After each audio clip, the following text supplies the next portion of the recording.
Donc on va poursuivre les échanges de ce matin en repartant à nouveau du côté de la Chine avec 2 présentations qui ont commencé, qui seront suivies par une table ronde. Pour la première présentation, on continue sur Shanghai avec la reconversion des berges du Huangpu et la rivière Suzhou, avec différentes expériences et également des retours d'expérience sur les stratégies de planification et d'urbanisme. On va mettre la première présentation pour la régie, si vous voulez bien. Voilà. Et puis, je vais appeler à la tribune Madame Zhou Bonjing pour sa présentation, qui est vice-directrice de l'Institut d'urbanisme de Shanghai, qui a reçu la délégation en mai dernier à l'occasion du déplacement qu'on avait effectué pour une très belle présentation et une très belle journée d'échange qu'on a eue là-bas sur des dynamiques qui sont à la fois différentes, mais en même temps similaires aux problématiques qu'on peut rencontrer en France, comme vous pourrez vous en rendre compte. Je vous remercie pour cette présentation.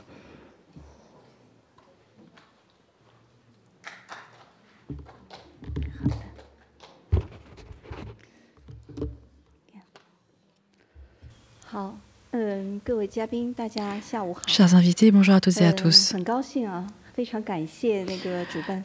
Merci beaucoup pour cette invitation. Je suis très heureuse d'être ici parmi vous aujourd'hui. Nous avons entendu de passionnantes présentations ce matin qui m'ont beaucoup inspirée. Je suis de l'Institut d'urbanisme de Shanghai et aujourd'hui je souhaiterais vous parler de Shanghai et vous parler des plans d'aménagement fluviaux. La thématique de ma présentation aujourd'hui, c'est comment les fleuves peuvent rendre une ville meilleure, plus agréable à vivre. Chaque ville a toujours son fleuve. Paris a la Seine, à Londres nous avons la Tamise, à Shanghai nous avons le Huangpu et la rivière Suzhou. Pour nous, ces cours d'eau, ce sont comme des colliers de perles qui relient tous les éléments précieux de notre ville.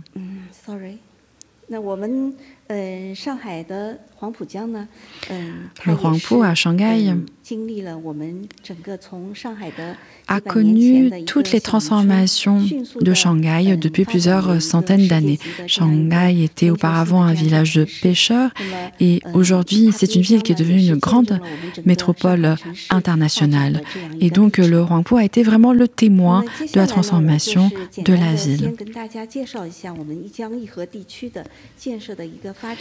Maintenant, si vous le permettez, je vais vous présenter les étapes de développement du Huangpu et de Shanghai. Du point de vue du fleuve, nous rencontrons des problématiques, je pense, communes à de nombreuses villes. Tout d'abord, les berges étaient auparavant composées d'entrepôts, d'usines, mais à l'ère post-industrielle, avec le changement de la structure économique de la ville, avec le changement de l'aménagement de la ville, les berges ont connu une période, on peut dire, de décadence.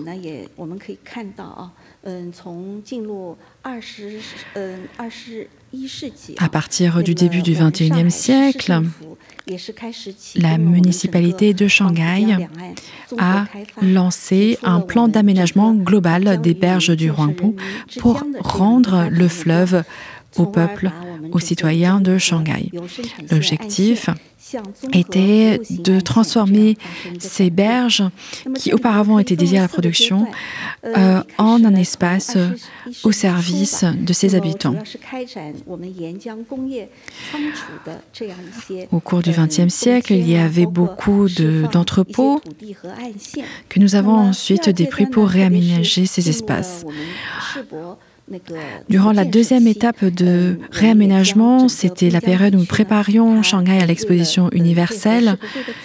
Et c'est ainsi que nous avons accéléré le pas pour la transformation de ces berges avec la construction d'infrastructures.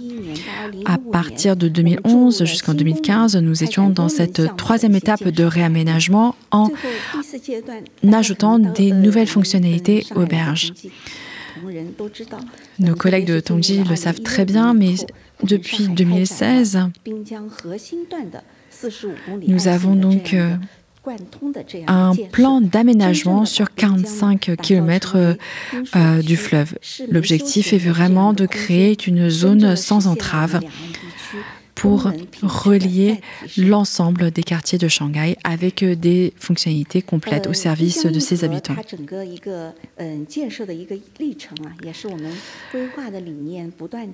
Au cours de l'aménagement de ces berges, nous avons sans cesse amélioré nos pratiques. Nous avons donc réalisé plusieurs plans d'aménagement. Au départ, l'objectif principal était de rendre le fleuve au peuple. C'est ainsi que les berges qui auparavant étaient dédiées au commerce avec des entrepôts, avec des usines, avec ce port fluvial, sont devenues un lieu de vie et d'activité au cœur de la ville. L'objectif est de vraiment mettre les berges au cœur de la vie de la ville. Sur ces images, vous voyez la différence du paysage entre 1986 et aujourd'hui. Donc il y a vraiment un changement drastique du paysage fluvial. Quand on parle des fleuves, on a commencé par la gestion de l'eau avant d'améliorer le paysage le long des berges. Donc nous avons également aménagé les fonctionnalités. C'est vraiment quelque chose de progressif. En 2016, comme je l'ai dit à l'instant, c'est là où il y a eu un tournant, puisque nous avons vraiment voulu créer un espace continu sur 45 km le long du fleuve. L'objectif était de créer un espace agréable à vivre pour l'ensemble des Shanghai. C'est un espace à la fois d'activité et de tourisme. C'est un projet qui a pris 1 an et demi pour qu'il soit terminé. Donc encore une fois, c'est sur 45 km. Et aujourd'hui, c'est un espace de partage, de qualité, un espace de loisirs, de repos et de tourisme, apprécié par les Shanghaïens. Et c'est un espace qui permet d'améliorer la qualité de vie des Shanghaïens. C'est un espace évidemment public.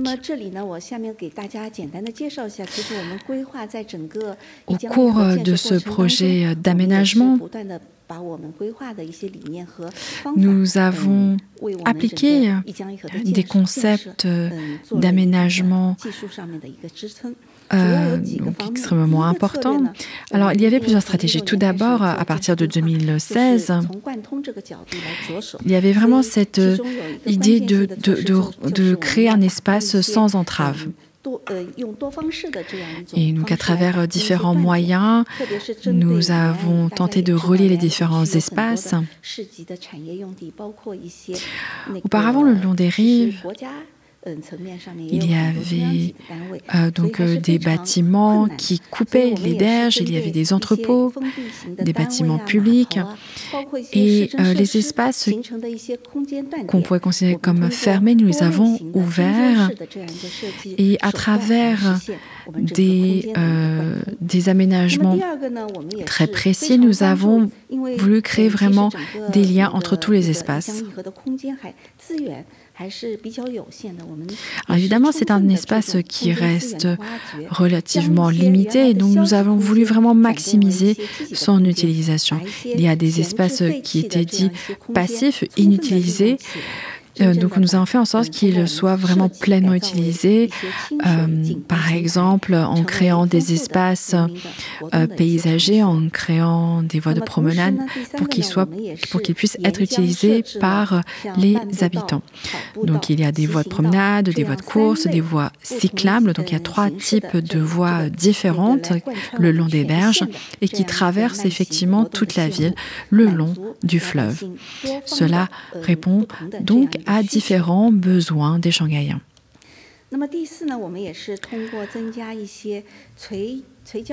Par ailleurs, nous avons aussi créé des voies de passage perpendiculaires au fleuve pour relier les quartiers au fleuve. Donc nous voyons qu'il y a vraiment une intégration du fleuve à la ville. Par ailleurs, à travers notre projet, nous avons voulu créer des espaces de rassemblement, des espaces de socialisation pour pouvoir organiser des expositions, des concerts, etc. Cela permet d'améliorer l'attractivité de cet espace. 6e point, nous l'avons dit, le long du fleuve, c'était des espaces surtout industriels et cela fait partie également du patrimoine de la ville.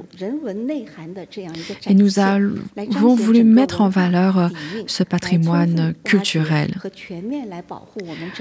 Et évidemment, nous avons œuvré à la protection de ces bâtiments. C'est ainsi que nous avons créé 3 espaces protégés, des quartiers historiques culturels, dans 5 pôles industriels historiques. Nous avons également classé des bâtiments en bâtiments historiques d'excellence pour pouvoir les protéger. Un autre point important, c'est l'écologie. Sur ces espaces relativement limités, nous avons essayé de maximiser les espaces verts, par exemple avec la création de parcs, de petites forêts. Il y a notamment donc le parc de l'exposition universelle. Ce sont autant de projets écologiques que nous avons pu réaliser à Shanghai. Fin 2017, ces espaces le long du fleuve ont permis de créer un espace véritablement sans entrave. Donc on a un espace continu, agréable à vivre et ouvert. Et effectivement, c'est un espace extrêmement apprécié par ses habitants, mais également par les touristes et les personnes venues d'ailleurs. Les usines, les entrepôts, tout le patrimoine architectural, industriel a également été préservé, créant un environnement culturel intéressant qui crée également donc un environnement unique pour les personnes qui viennent. Cela fait partie donc des efforts de protection du patrimoine et de la culture de manière générale. Maintenant, dans la deuxième partie de ma présentation, je souhaiterais vous parler des nouveaux objectifs de réaménagement. Effectivement, nous essayons constamment d'améliorer ces espaces et justement récemment, nous avons proposé un nouveau projet d'aménagement que je vais vous présenter brièvement maintenant.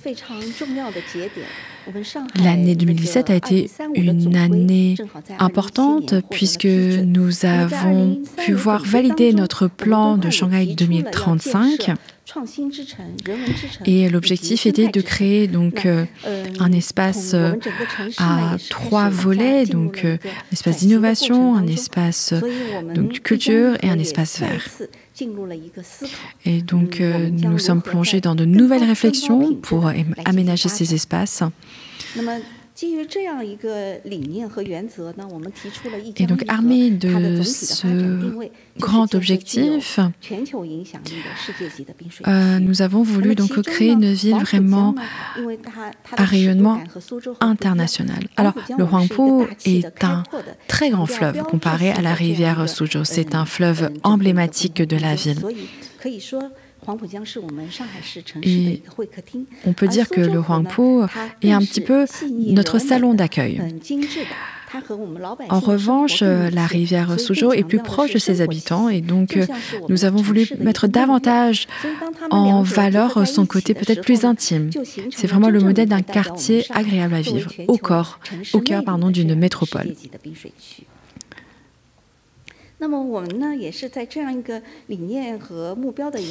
Et donc, avec ce plan en deux parties, nous avons mis en place une stratégie pour créer une politique en 5 volets.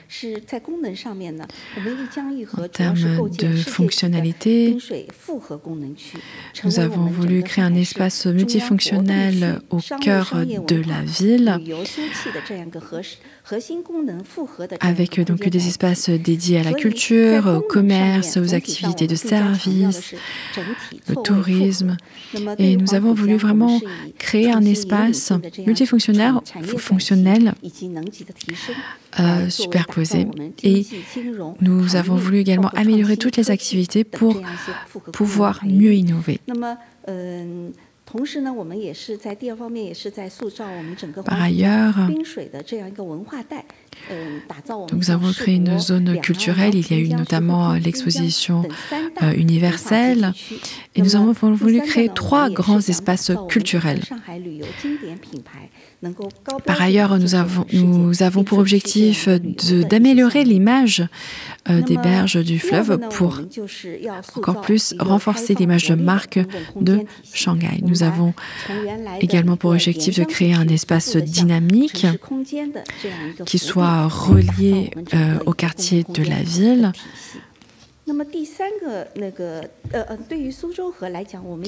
Concernant la rivière Suzhou, nous avons voulu également créer un espace public relié au quartier et qui reste évidemment un espace agréable à vivre. Quand on parle de culture, il est également important de s'assurer que le patrimoine est préservé. Nous avons travaillé donc à la préservation et à la promotion du patrimoine historique et culturel de cet espace. Évidemment, nous avons mené des études pour pouvoir mieux le faire.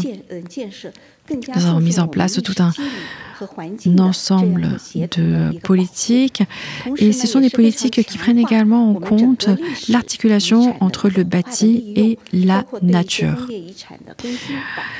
Cela a également trait à des bâtiments donc, industriels qui aujourd'hui ne sont plus utilisés pour les transformer en des espaces culturels uniques et pour pouvoir les proposer à la vie, pour pouvoir les proposer et pour les intégrer en fait à la vie de nos Shanghaïens.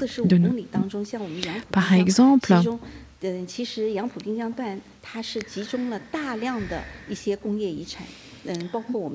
donc le long du Huangpu, il y avait des usines de fabrication de machines. Nous avions également une usine de traitement de l'eau. Nous avons également une centrale électrique. Et au cours du réaménagement des berges, nous avons préservé ces bâtiments tout en leur ajoutant de nouvelles fonctions. Et donc cette ancienne Rust Belt devient aujourd'hui une nouvelle ceinture pleine de vie. Donc vous pouvez voir aujourd'hui que le paysage a beaucoup changé. C'est également une zone pilote aujourd'hui au niveau national en termes de réaménagement. Et nous voulons également faire en sorte que ce soit un espace qui soit adapté aux enfants.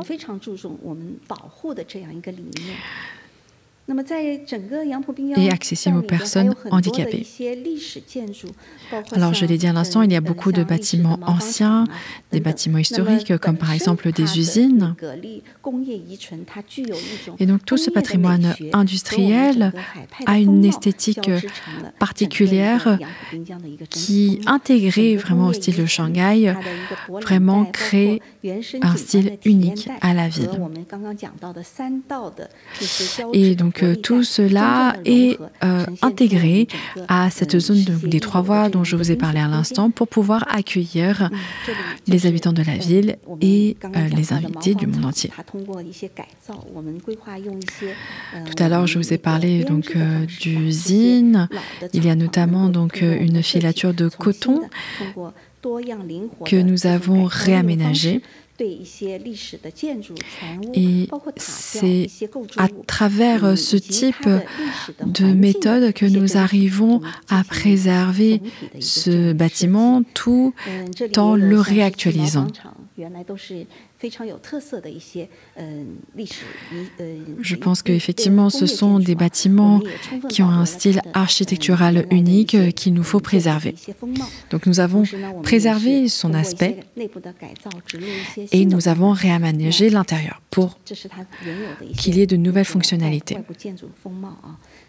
Donc là, vous voyez quelques photos de ces bâtiments.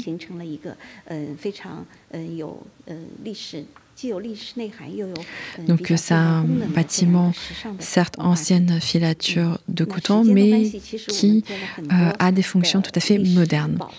Alors, je manque de temps, donc je ne vais pas préciser tous les exemples, mais vous voyez quelques photos ici. Peut-être un autre exemple, c'est donc l'exemple de l'université de la East China University. Donc c'était donc un campus qui était fermé, donc on l'a ouvert vraiment sur le fleuve pour mettre davantage en valeur ce patrimoine architectural. Et donc on l'intègre véritablement à l'espace autour. Et donc on a un grand espace public ouvert à tous.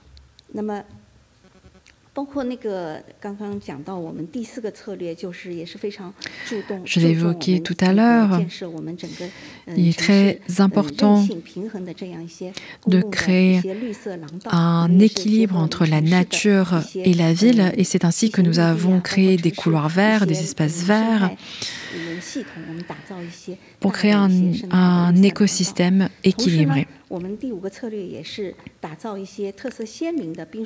Par ailleurs, un de nos objectifs aussi était de créer des espaces paysagers uniques. Le Bund, notamment, en est un très bon exemple. À l'échelle nationale, c'est un ensemble architectural unique que l'on se doit de préserver. Et donc cela a également été un point d'intention dans nos travaux. Les bâtiments, les ensembles architecturaux dans l'estuaire de la rivière Suzhou sont également extrêmement importants et donc leur protection permet véritablement de créer des espaces de patrimoine architectural, culturel unique. Enfin, donc, à travers ces projets d'aménagement, à travers donc des méthodes innovantes, nous avons vraiment pour objectif de transformer le Huangpu et la rivière Suzhou sur 3 volets. Tout d'abord, donc cette transition verte, donc auparavant une industrie polluante, nous avons aujourd'hui donc une industrie de services plus respectueuse de la nature. Ensuite, donc, la création d'un espace qui fasse office de salon d'accueil des invités du monde entier. Enfin, cet effort aussi d'améliorer la qualité de vie des habitants. Donc c'est une stratégie extrêmement importante d'amélioration continue qui transforme le berceau de l'industrie de Shanghai. Auparavant, nous étions plutôt sur du Made in Shanghai et aujourd'hui, nous voulons aller vers cette idée de créé et imaginé sur les berges du Huangpu. Au cours de ces projets, évidemment, nous souhaitons non seulement avoir le soutien du gouvernement, mais également l'approbation des personnes qui vont habiter ces espaces. Shanghai est né de l'eau et vit, prospère grâce à l'eau. Et donc, le Huangpu, comme la Suzhou, représente toutes les aspirations de la ville.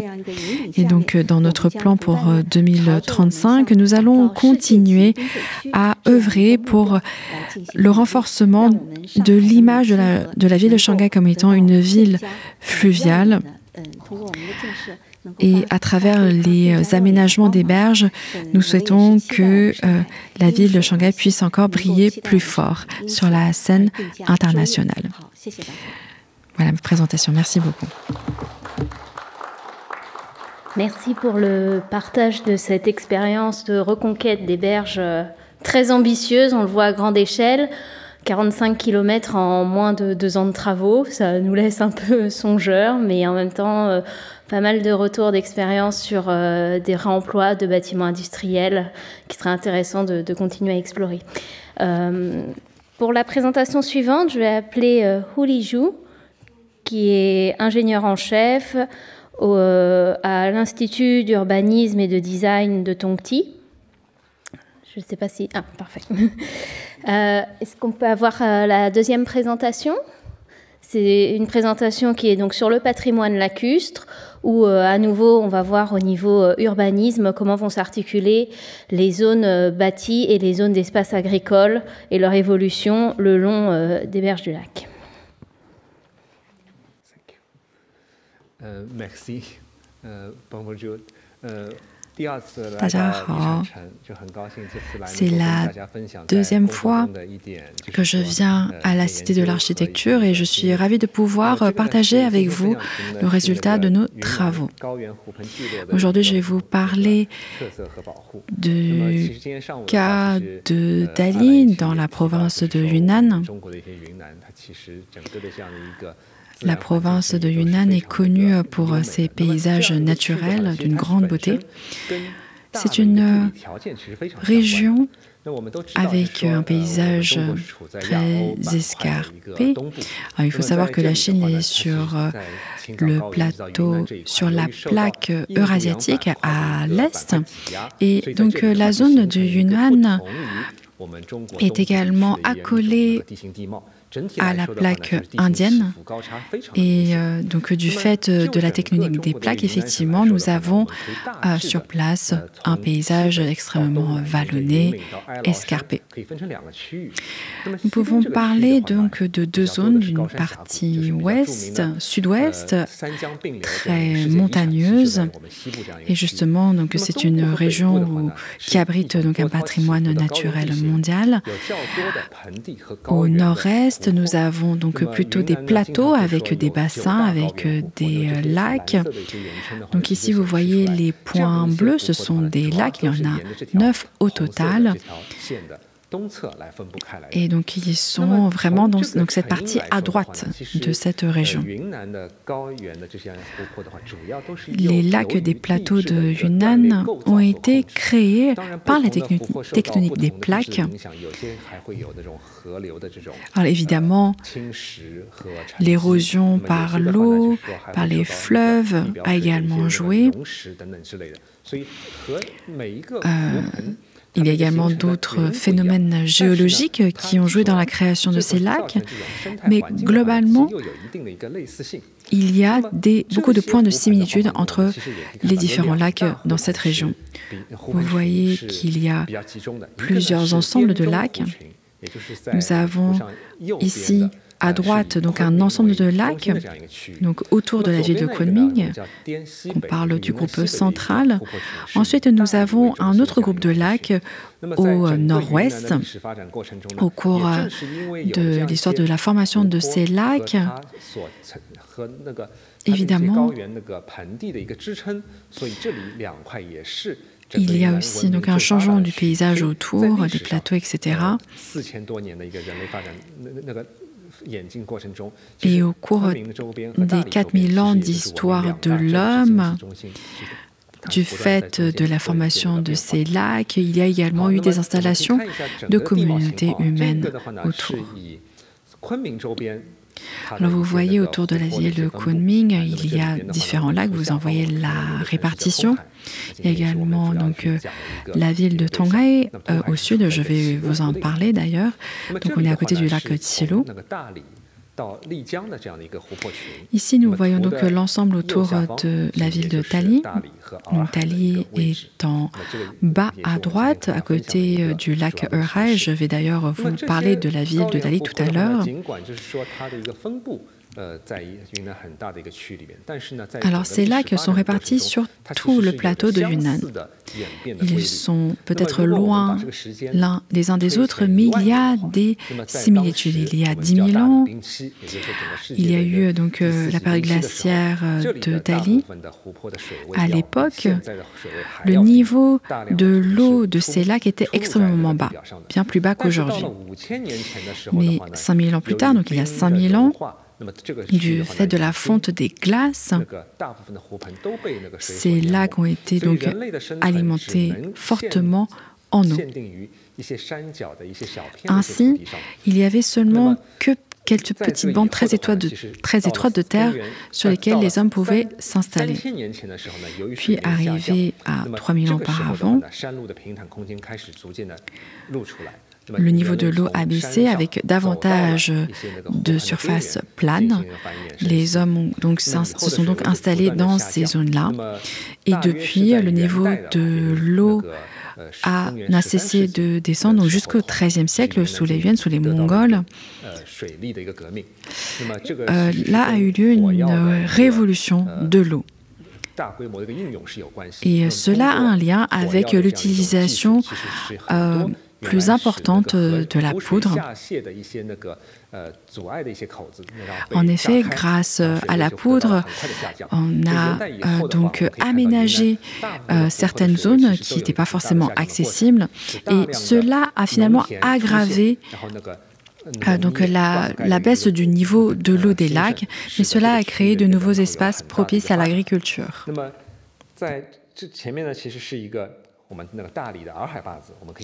Alors, c'était la situation du lac de Eurhai. Là, vous pouvez voir vraiment l'évolution de ce lac. Donc, cette superficie s'est fortement réduite au fil des années, comme vous pouvez le voir.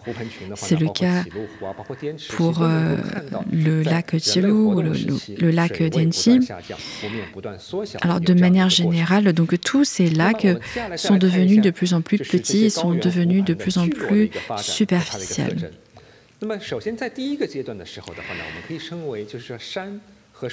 Alors, maintenant, je souhaiterais vous parler donc, de la formation et le développement donc, des installations des hommes. Au départ, les bandes de terre étaient très étroites entre la montagne et le lac. Et donc, c'était simplement des petits villages. Et donc, notamment, ici, nous pouvons voir le cas du lac Fuxian, qui était l'un des lacs les plus profonds dans le Yunnan. Donc ici, vous voyez vraiment que ce sont vraiment des villages en pointillés. Donc, ils étaient reliés par voie fluviale. Il fallait vraiment utiliser le bateau pour pouvoir communiquer entre eux. Donc, ce sont les villageois vivaient grâce à la cueillette, grâce à la pêche. Mais au fur et à mesure, quand le lac a commencé à rétrécir, il a été possible de créer des routes. Et c'est ainsi que, en plus de la cueillette et de la pêche, les habitants ont commencé à cultiver des champs. Donc ici, nous pouvons voir donc des chemins vraiment anciens en créant véritablement un chemin donc en collier de perles. Ensuite, donc, le niveau de l'eau a continué à baisser et là, nous voyons qu'il y a donc de moins en moins d'activités de pêche, mais de plus en plus d'agriculture. Et donc, vous voyez qu'il y a donc, ce premier collier de perles autour du lac. Un deuxième s'est formé avec la réduction de la superficie du lac.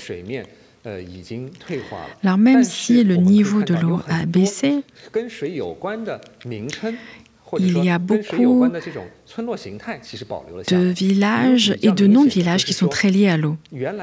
Par exemple, il y a des noms de villages qui ont le caractère tsuei, qui veut dire estuaire. Donc c'était des villages qui étaient anciennement vraiment accolés au lac. Donc cela montre bien que c'était des villages qui aujourd'hui sont loin du lac, mais qui par le passé étaient vraiment au bord de l'eau. Et donc si nous le voyons notamment sur cette photo, sur cette image, que ce sont des villages qui aujourd'hui sont très loin du lac. Le long de la montagne à Dali, nous voyons qu'il y a aussi des routes très anciennes qui reliaient différents villages. Il y a cette route qui est extrêmement ancienne route commerciale en hauteur.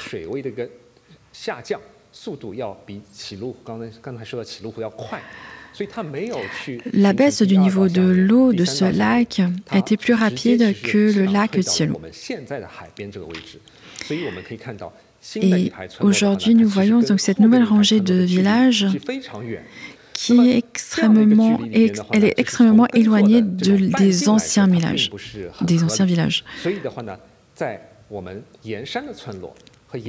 Et en fait, entre ces deux ensembles de villages, les liens se faisaient assez difficilement, et au fur et à mesure, évidemment, d'autres nouvelles installations, d'autres maisons ont été établies. Alors pourquoi je parle constamment de cette image de collier de perles? Eh bien,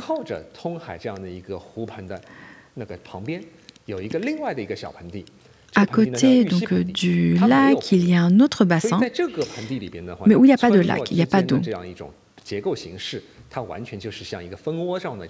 En fait, on avait vraiment une structure de village en ruche. Et donc, c'est une structure complètement différente des ensembles de villages autour d'un lac.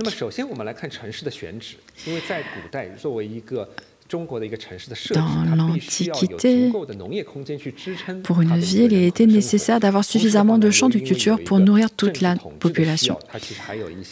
Par ailleurs, il faut également assurer la sécurité, la sûreté de la ville. Ainsi, on utilisait aussi donc, l'environnement naturel pour mieux se protéger. Ici, vous voyez qu'il y a trois parties.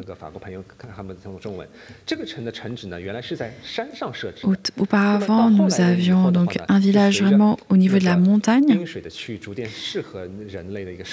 et c'était vraiment donc un endroit plus propice à la vie. Et lorsque le lac est devenu plus petit, les hommes sont descendus et se sont rapprochés du lac. Donc c'est pour ça qu'on a un déplacement vraiment de l'emplacement géographique de la ville. Pareillement, pour l'établissement, la construction des murailles, elle prend en compte aussi la topographie locale. Par ailleurs, quand on établit une ville, il est extrêmement important de prendre en compte l'établissement des routes et des canaux de communication. Donc, quand on établissait des villages, on essayait de les établir le long des grandes routes commerciales. C'est plus pratique d'une part, et d'autre part, il fallait aussi mettre en place des mécanismes donc, de forteresse pour pouvoir vraiment fermer la ville en cas d'agression. C'est très intéressant d'observer la situation au Yunnan, puisque auparavant c'était une région très isolée. Il a fallu attendre le XIIIe siècle avant que l'empire chinois qui était au centre arrive dans cette région. Dans l'Antiquité, effectivement, il y avait beaucoup de barrières naturelles. Il y avait donc les montagnes, Le lac, c'était vraiment des bandes de montagnes, des bandes longues aussi d'eau, mais à partir des Ming notamment, donc à partir du XIVe siècle, il y a eu un changement dans l'établissement des villes. Ce sont des villes qui sont plutôt carrées, avec des forteresses, avec des murailles de protection. Et à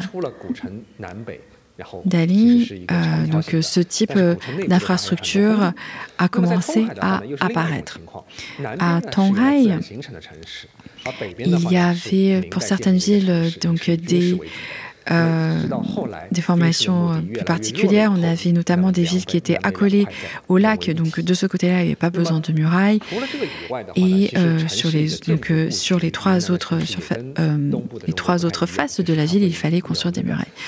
C'est intéressant aussi de voir comment est-ce que la topographie façonne les villes. Et évidemment, il y a aussi des adaptations selon aussi les manières de construire des villes au fil des dynasties.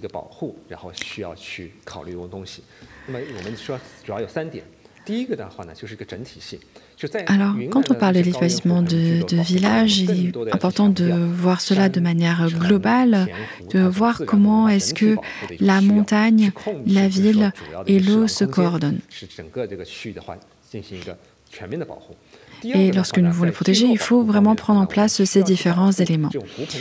Comment protéger tout ce patrimoine? Il faut prendre en compte donc la forme des villes. Certains villages, certains établissements humains étaient plutôt longilignes, parfois ils sont plus carrés. Les modes de vie sont différents, donc il faut également prendre en compte tous ces éléments-là.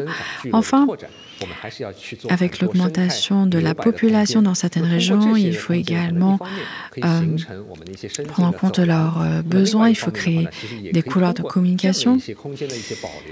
Alors nous devons d'une part préserver des espaces protégés et d'autre part prendre en compte la vie et le quotidien des habitants. Je vais en profiter pour ouvrir cette table ronde pour tout d'abord remercier à nouveau l'Observatoire de la Chine contemporaine pour l'organisation de cette journée. Pour nous, l'Association nationale des architectes des bâtiments de France, c'est particulièrement important d'avoir ce temps d'échange, puisque notre pratique en tant que gestionnaire d'espaces protégés, les architectes des bâtiments de France, elle ne peut que s'appuyer sur un travail partenarial qui repose aussi à la fois sur une relation étroite avec les praticiens, les architectes, mais aussi avec le champ de la recherche duquel on est un petit peu plus éloigné naturellement dans notre quotidien. Et ces temps de partage et de journées d'études sont pour nous très précieux pour à nouveau se reposer sur ce triptyque pour faire évoluer notre pratique. Et c'est pour ça que je remercie chaleureusement à nouveau Françoise Gède et Émilie Rousseau pour leur aide dans l'organisation de cette journée et puis de ce voyage d'études qui va suivre, puisque c'est particulièrement précieux pour les architectes des bâtiments de France de participer à ces temps d'échange et rencontrer ses partenaires et s'inscrire vraiment dans une démarche collégiale et globale. Le thème d'aujourd'hui sur le patrimoine maritime et fluvial, il est particulièrement important aussi pour moi par rapport à ma fonction d'architecte des bâtiments de France et conservatrice des monuments historiques en Martinique, sur un territoire insulaire dans les Caraïbes, où la gestion et la question de l'eau est omniprésente, mais également la question des risques, puisqu'on est sur un territoire ultra vulnérable avec un risque de submersion très fort, un risque cyclonique, un risque sismique, et puis également par les pluies torrentielles qui peuvent parfois s'abattre, un risque d'inondation aussi qui est très présent. Donc tous les exemples qu'on a vus aujourd'hui sont aussi des exemples très précieux pour améliorer notre connaissance et aussi pour mieux protéger le patrimoine qui nous tient à cœur et mieux le comprendre. Un des enjeux qu'on a vu depuis ce matin est aussi l'importance de décloisonner à la fois les prérogatives, puisque ce matin on a vu différents ministères et différentes fonctions qui sont intervenus pour finalement travailler sur le même objet, mais également aussi décloisonner au niveau géographique. On a vu les allers-retours d'échelle qui étaient nécessaires, et puis cette journée qui nous offre l'opportunité d'ouvrir à l'international avec ses retours d'expérience depuis la Chine est particulièrement précieuse. C'est important par rapport au contexte qu'on traverse tous collectivement pour à la fois faire face au changement climatique et à la fois apporter plus de résilience à nos territoires et réduire cette vulnérabilité au risque. Je vais tout d'abord donner la parole à Roger Bataille en premier lieu. Roger, vous êtes à la fois vice-président de l'Association des petites cités de caractère, mais également architecte de formation. Et je vais commencer par vous poser la question sur comment les architectes peuvent justement mieux accompagner les collectivités de votre point de vue et votre double casquette pour pouvoir agir sur cette réduction du risque, et quelles sont les attentes finalement par rapport à l'attente des élus, qu'a rappelé Alain ce matin aussi, sur l'approche transversale qui est attendue. Merci Florence. Je ne sais pas si je réponds d'abord en étant architecte ou en étant élu. Je pense que je commencerai par cette dernière position. Les élus ne sont pas formés. Les élus ne sont pas formés à faire face à ces nouvelles situations qui nécessitent une vision très globale et la capacité à réunir des experts pour gérer des situations totalement imprévisibles, avec des conséquences immédiates et en réponse à des populations qui sont en attente de réponses, elles, immédiates. Donc une grande difficulté pour les élus, et une grande difficulté qui, aujourd'hui, est doublée par le fait que les services de l'État, qui nécessitent d'accompagner les élus sur le terrain, ces services de l'État, je dois le dire, ne sont pas non plus suffisamment proches de nous. Et ceci d'ailleurs avec une vraie difficulté, c'est que l'échelle de notre réflexion est bien au-delà de l'échelle de l'action.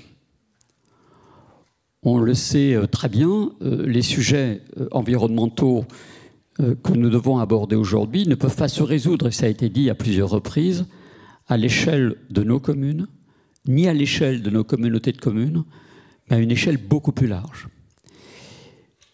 Et cela veut dire effectivement un accompagnement qui est plus qu'un accompagnement de terrain, mais qui doit s'associer dans une réflexion beaucoup plus large. Donc les élus ne peuvent pas aborder et apporter des réponses. Quant aux architectes, je pense que en ce qui concerne notre mode de réflexion, lui est plutôt une réflexion de généraliste. En tous les cas, c'est la formation que j'ai reçue à l'école d'architecture. Pour autant, les nouveaux sujets que nous devons traiter, je pense, nous amènent à avoir une autre vision. À une vision qui est de moins en moins une vision d'expert de l'architecture, mais une vision d'urbaniste, de paysagiste, une vision environnementale, une vision extrêmement large qui nécessite non seulement d'être le chef d'orchestre de cette équipe pluridisciplinaire, mais de pouvoir s'entourer de tous les experts qui sont nécessaires. Donc on voit aujourd'hui une vraie difficulté à la fois pour les professionnels et encore davantage pour les élus pour répondre à toutes ces questions environnementales, pour utiliser un terme très, très large et peut-être un peu banal. Et je dirais même que les questions d'aménagement qui sont les nôtres en tant qu'élus, j'aurais tendance à dire aujourd'hui qu'il faut plutôt que nous nous posions des questions de ménagement.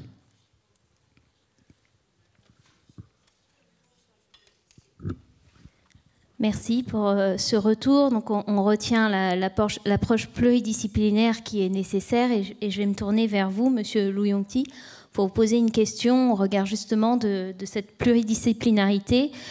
Contrairement aux écoles d'architecture françaises qui sont très centrées donc, sur l'architecture, qui appartiennent au ministère de la Culture, l'université Tongti a vraiment une approche avec plusieurs disciplines, étant une université. comment justement vous articulez la formation des architectes au sein d'un corpus de formation pluridisciplinaire? Est-ce qu'il y a des passerelles entre les formations? Est-ce que cette pluridisciplinarité est plus fluide en étant au sein de l'université? Est-ce que pour vous, il y a des enjeux par rapport à ces questions de résilience à développer au regard de la pluridisciplinarité nécessaire?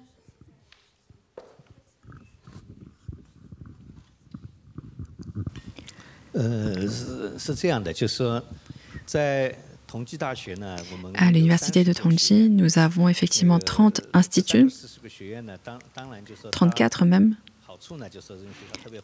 Effectivement, nous avons un immense campus. Nous avons 36 000 étudiants sur le campus. Et de fait, toutes les disciplines liées à l'urbanisme sont présentes au sein de notre université. Lors de nos échanges, j'expliquais que Tongji est l'université de Chine la plus influente en termes d'urbanisme. Il faut savoir que plus de 40% des plus grandes villes de Chine ont pu bénéficier de projets d'aménagement d'anciens de l'université. Et toutes ces disciplines se recoupent en effet. Comment promouvoir la coopération pluridisciplinaire? Eh bien, il y a toujours eu un effort de travail commun entre les différents instituts, entre les différentes formations, notamment notre institut d'urbanisme était immense. À l'époque où j'étais étudiant, nous étions déjà 3600 étudiants. Il y avait 4 spécialités. Il y avait donc l'urbanisme, l'architecture, le paysagisme et la conception artistique. Moi, j'étais donc en urbanisme. Ensuite, je suis allée dans la conception. Mais ensuite, c'est une spécialité qui ensuite est devenue un institut à part entière en termes de conception et design. Mais en fait, quand on parle d'urbanisme, dans notre institut, il y a beaucoup de disciplines extrêmement complémentaires. Mais nous travaillons également avec les autres formations, la mécanique, l'environnement, ou encore des disciplines en fait, qui sont en lien avec notre expertise. Et les liens sont très forts. Ce sont des collaborations qui se sont faites de façon assez naturelle. Alors, ce sont des coopérations qui s'articulent autour de projets. Donc, par exemple, on a un enseignant en urbanisme qui présente un projet d'aménagement urbain et donc qui va mobiliser les différentes spécialités. Par exemple, en 2010, lors de l'exposition universelle, alors, à l'époque, on ne parlait pas encore d'intelligence artificielle, on parlait de technologie de l'information, mais nous avons également fait appel à nos collègues qui travaillaient dans ce domaine pour mieux travailler sur nos projets. Donc ce sont des collaborations qui sont portées par les projets. Nous avons des projets qui font travailler les praticiens avec les universitaires. Il y a également d'autres plateformes de coopération entre les différentes disciplines. Alors effectivement, quand on parle de différentes disciplines, c'est très vertical, c'est en silo. Mais il y a également 12 plateformes transversales qui ont 2 particularités. Donc, effectivement, ce sont des plateformes transdisciplinaires, transversales, et d'autre part, ce sont des projets qui mobilisent les pays. Donc, par exemple, on a des coopérations avec les Nations Unies, des coopérations sino-allemandes, sino-européennes, sino-françaises. Nous avons également travaillé avec le PNUD pour la création d'un institut sur l'environnement et le développement durable. Donc, c'est et donc un institut qui travaille sur le développement durable. Mais quand on parle de développement durable, bien évidemment, ce n'est pas une seule discipline. C'est quelque chose qui mobilise énormément de disciplines. Cela peut mobiliser des étudiants qui sont spécialisés dans les sciences de l'environnement, qui sont spécialisés dans le droit, dans l'architecture, etc. Et donc, dans le cadre de cette plateforme qui est cet institut que nous avons co-créé avec le PNUD, nous faisons travailler entre différents experts, différents étudiants de différentes disciplines, différentes facultés. Et donc, il y a donc des groupes de réflexion qui se font autour d'une thématique de développement durable, mais composés d'experts de domaines différents. C'est intéressant, surtout sur ces opportunités de coopération, que ce soit par thématique ou par territoire. Je vais passer la parole à Philippe Gisclard qui va nous faire aussi un retour sur les opportunités de coopération. Philippe, tu es à la fois architecte des bâtiments de France, mais tu es aussi intervenant à l'école d'architecture de Toulouse. Et donc, tu as eu l'occasion aussi, au fil d'une opportunité de projet ou de territoire, tu vas nous le dire, de pouvoir justement associer les étudiants de l'école d'architecture de Toulouse à ton travail sur le territoire. Oui, alors... c'est vraiment très intéressant tout ce qui a été présenté jusqu'à présent et je me demandais comment m'inscrire dans ce projet alors que je suis sur un territoire qui est à l'intérieur des terres. En réalité, il existe dans le Tarn-et-Garonne des grandes vallées et donc c'est autour d'un projet justement de classement de Gorges de l'Aveyron et de l'Avers que se sont fédérés tous les acteurs, d'autant plus que c'était sur 2 départements différents en France. Donc vous imaginez déjà, c'est compliqué de travailler entre 2 communes, donc 2 départements. Et donc ce sont les préfets des 2 départements qui ont sollicité un autre service de l'État qui s'appelle l'ADREAL, la Direction régionale de l'environnement, et pour piloter un projet de territoire sur ces Gorges de l'Aveyron de l'Avers. On parlait tout à l'heure de perles du territoire.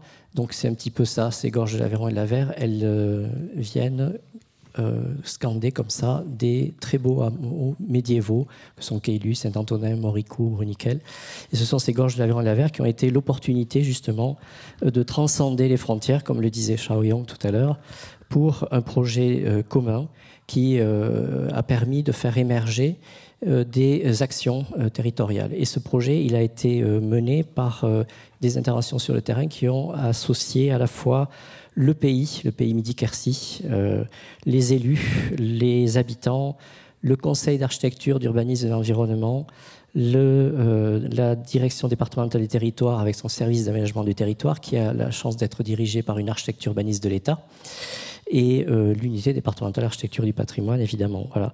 Donc l'idée, c'était au départ de mettre en place un site classé, mais avant de mettre en place un site classé, de créer un projet de territoire et puis de pouvoir le décliner avec un plan de gestion, etc. etc. Et en fait, ça aboutit aussi à des outils. Et parmi ces outils, comme c'était un grand site classé, les élus, avec les services de l'État, ont imaginé que sur les cœurs historiques urbains, on puisse avoir un outil de proximité qui soit le site patrimonial remarquable. Et le site patrimonial remarquable, donc, qui dépend du ministère de la Culture, ont pu être installés sur 5 communes simultanément, ce qui est une première en France où on crée 5 sites patrimoniaux remarquables sur ces secteurs-là. Et c'est ces sites patrimoniaux remarquables qui ont été aussi l'objet d'expérimentation avec l'École nationale supérieure d'architecture de Toulouse, qui a la chance de proposer un master patrimoine en projet. Et ce sont les étudiants de ce master qui ont permis aux habitants et aux élus de voir qu'on pouvait faire du projet dans les cœurs historiques. C'était à Caylus, par exemple, c'est un centre historique très très dense.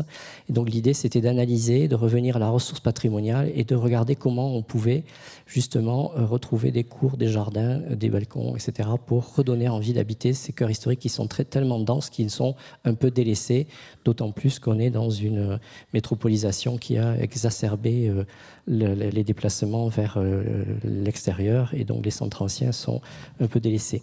Donc ce projet territoire, il avait pour but de revitaliser la totalité du territoire et donc de redonner aussi envie d'intervenir sur les villes historiques.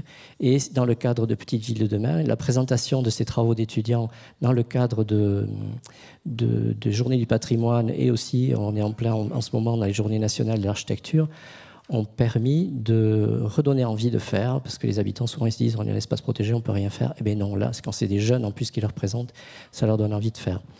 Et c'est comme ça que, dans le cas de Petites Villes de demain, les élus sont repartis encore plus confortés dans leur projet pour aller chercher avec l'Agence nationale de cohésion et territoire, Action Logement, etc., la possibilité de développer des projets dans ces cas historiques. Donc on voit comment, finalement, de partir d'un grand projet de territoire à l'échelle de Gorges de l'Aveyron et de l'Avers, on a abouti à des projets d'action qui voient le jour maintenant à l'intérieur de ces petits bourgs qui, quelquefois, comme vous le disiez, les élus ont du mal à trouver l'articulation entre les différents acteurs d'ingénierie sur le territoire. Et c'est pour ça qu'il faut arriver à travailler ensemble. Voilà, le patrimoine, c'est l'affaire de tous. Et on est tous concernés pour essayer de le transmettre. Voilà. Merci pour ce retour. Ce qu'on comprend, c'est aussi que finalement, grâce à la venue des étudiants sur le territoire, ça a permis aussi peut-être d'avoir une approche plus émergente par rapport à certaines questions, puisque du coup, il y a peut-être eu plus d'échanges, plus de temps de réflexion, plus de temps pour peut-être explorer des choses, contrairement à une approche qui aurait peut-être été par un bureau d'études extérieur, où en fait, finalement, c'est au fil de l'élaboration qu'on découvre les pistes d'évolution. Je ne sais pas si vous étiez parti dès le début avec l'idée de créer 5-6 SPR en même temps à grande échelle, ou est-ce que c'est venu au fil de la réflexion? Oui, absolument. Mais l'importance de l'intervention des étudiants sur le terrain, c'est surtout que c'est complètement désinhibé. Ces projets, ils sont complètement désinhibés et ils montrent le potentiel. C'est-à-dire, sur un même lieu, il y avait 5 projets différents, par exemple. Et donc, ça donne vraiment envie de faire en montrant qu'il y a plein de potentiel possible sur un lieu donné, alors qu'une équipe projet, elle va peut-être se concentrer sur une réalisation par rapport à un programme donné. Donc là, c'est intéressant de voir aussi que même dans ces cœurs historiques très contraints, en réalité, les possibles sont infinis, quoi. Voilà. Et ça, quand ce sont des jeunes qui montrent ça et qui donnent envie de faire, c'est extraordinaire. Et ça conforte notre rôle aussi, parce que quand c'est présenté lors des journées patrimoine et que l'ABF est présent et que les habitants y voient que c'est aussi validé par l'ABF, alors là, c'est super. Ça donne envie. Monsieur Zhang Peng, vous êtes vice-doyen du Collège d'architecture et urban planning à l'université Tongti. Est-ce que vous aussi, vous avez l'occasion d'avoir des étudiants qui viennent travailler sur les territoires? Je sais que vous avez eu les ateliers croisés entre l'école de Chaillot et l'université Tongti. Est-ce que vous pouvez nous faire un retour d'expérience sur ce que ça a apporté, ce que vous avez pu observer sur le territoire? Du coup, est-ce que c'est différent par rapport à un projet plus classique? Est-ce que de la même façon ce qu'on vient de voir avec Philippe Giscard, ça donne l'opportunité d'explorer d'autres façons de travailler et d'oser plus? Vous avez des retours d'expérience à nous partager?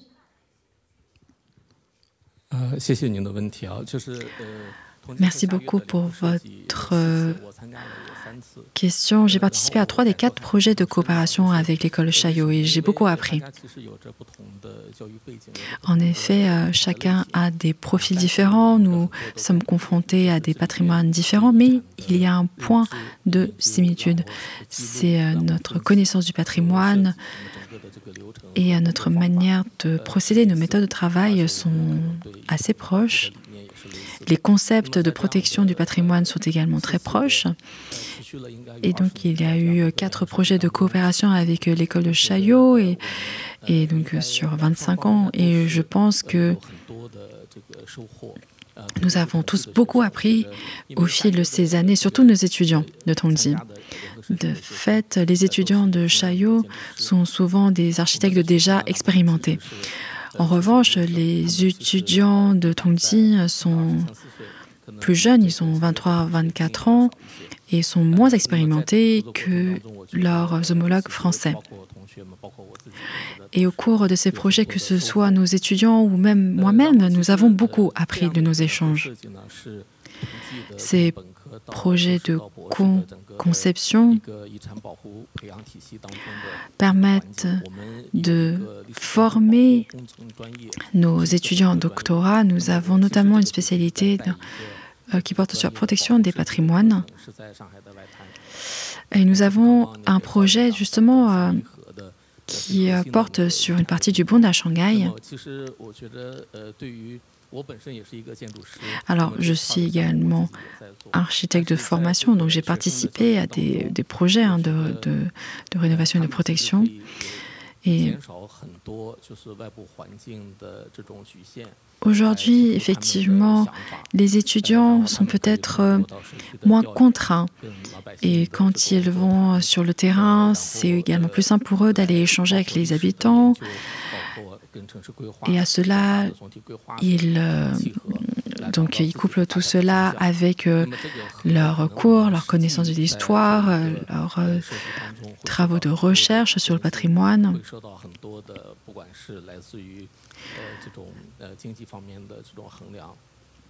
Et ils ne sont pas soumis à des contraintes réglementaires ou des contraintes financières quand ils se penchent sur ces projets. Et donc, quand nous faisons participer les étudiants à de tels projets, ils sont extrêmement libres.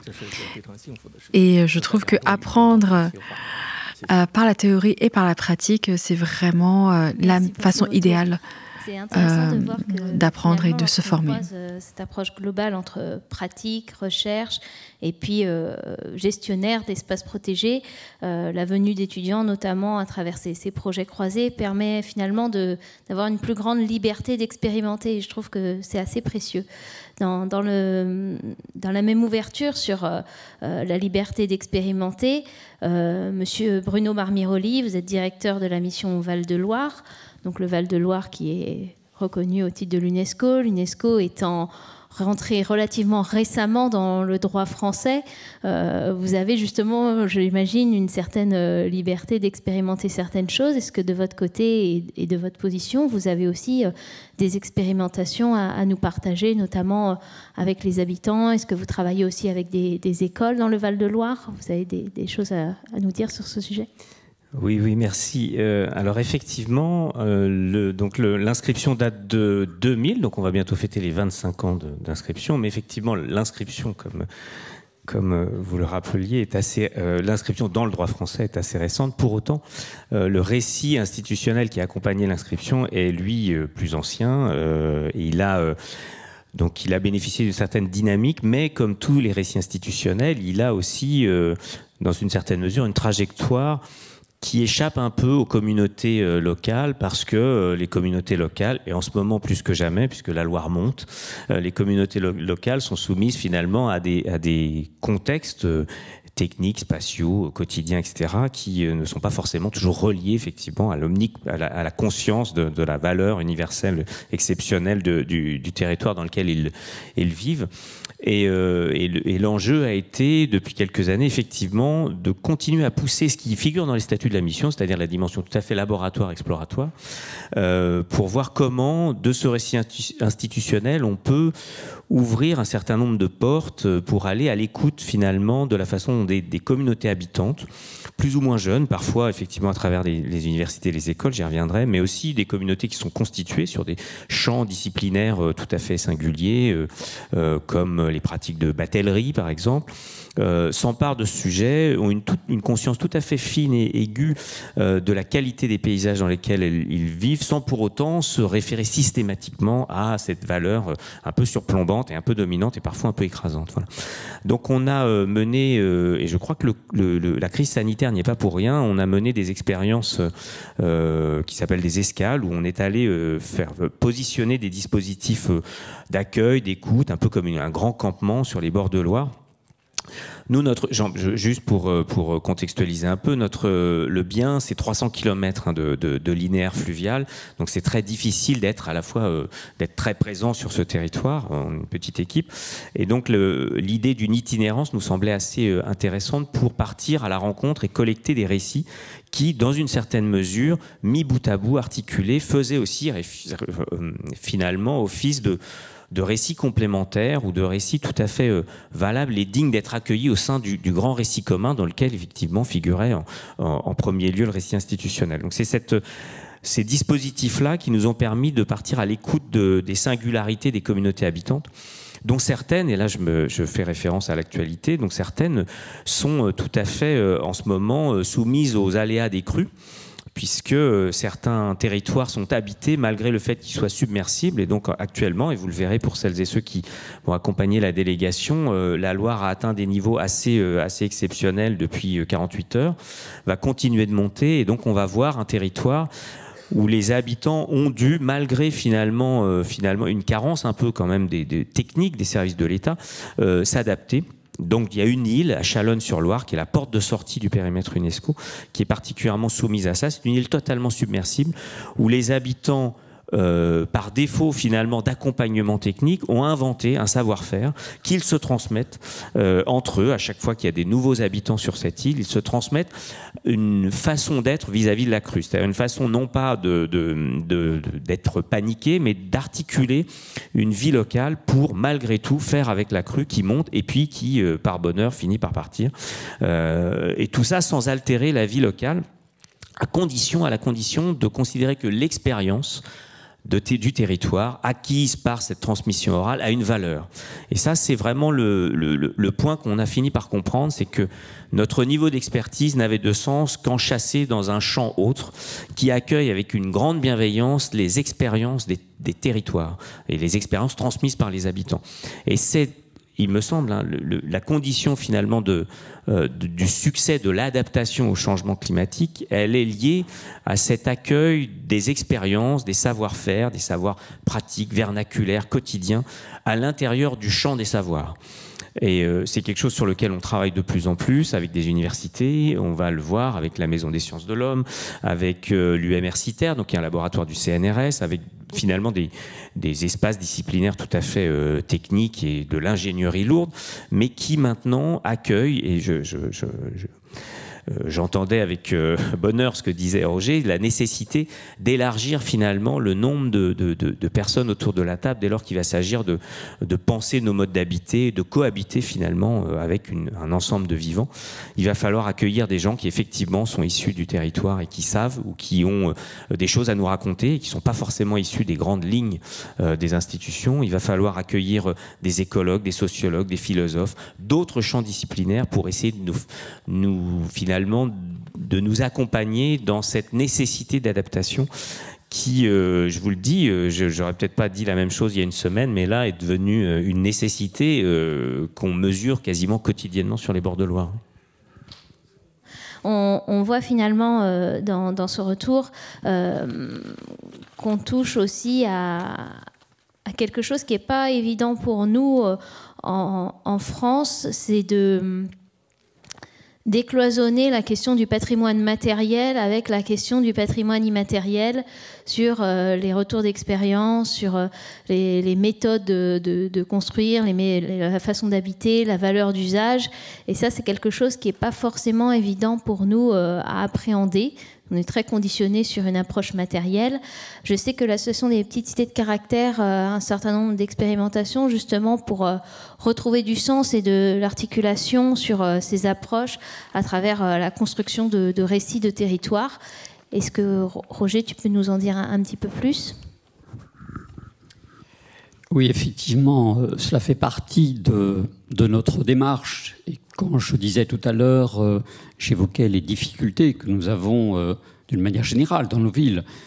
Je ne me suis pas positionné précisément dans le cadre de la démarche petite cité de caractère qui, elle, est une démarche très transversale que nous appliquons dans ce réseau où tous les élus ont l'habitude de travailler avec tout cet environnement de sachants pour pouvoir apporter les bonnes réponses, et notamment dans le cadre des SPR que Philippe Gisclard évoquait.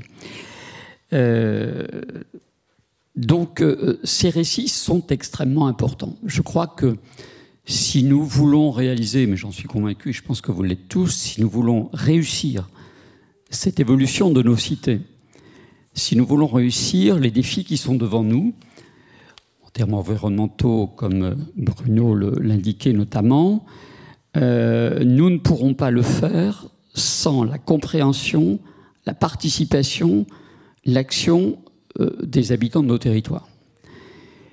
Et la notion de récit dans nos petites cités de caractère, c'est justement celle qui fait vivre la cité, qui fait battre le cœur de la cité. Et la cité n'a de sens que si nos habitants se sont appropriés le récit, ou plutôt si les habitants ont fait le récit. parce que les habitants ont un vrai récit de la cité. Et si c'est un récit qui vient d'en haut, ça ne va pas fonctionner. Donc il y a un temps long qui est nécessaire pour que cette approche soit une approche vraiment partagée, comprise, et une approche dans laquelle chacun va s'associer pleinement pour la faire réussir. Ça, c'est, je crois, le défi qui nous appartient dans tous les domaines aujourd'hui. Comment les habitants de nos cités, de nos villes, quelle que soit leur dimension, s'approprient véritablement la vie de la cité. Comment ils vont la faire, comment ils vont la construire demain. On n'est pas tant en termes de connaissances d'experts, même si elles sont nécessaires, je le disais, mais en termes de partage avec nos habitants. C'est ça l'enjeu, je pense qu'il est là l'enjeu véritablement pour demain. Donc dans nos petites cités de caractère, à l'échelle de nos petites cités de caractère, ce sont des expériences que l'on mène, qu'il est beaucoup plus facile de mesurer. Et on en a diverses expériences, y compris cette association du patrimoine immatériel, parce que je crois que c'est cela. Le patrimoine matériel, tout le monde trouve. Il y a un consensus sur ce qui fait patrimoine matériel, bâti, monumental. On s'y retrouve tous. En revanche, dans l'immatériel, c'est beaucoup plus sensible, c'est beaucoup plus difficile. Et il faut vraiment y travailler de manière très, très intense et très, très fine.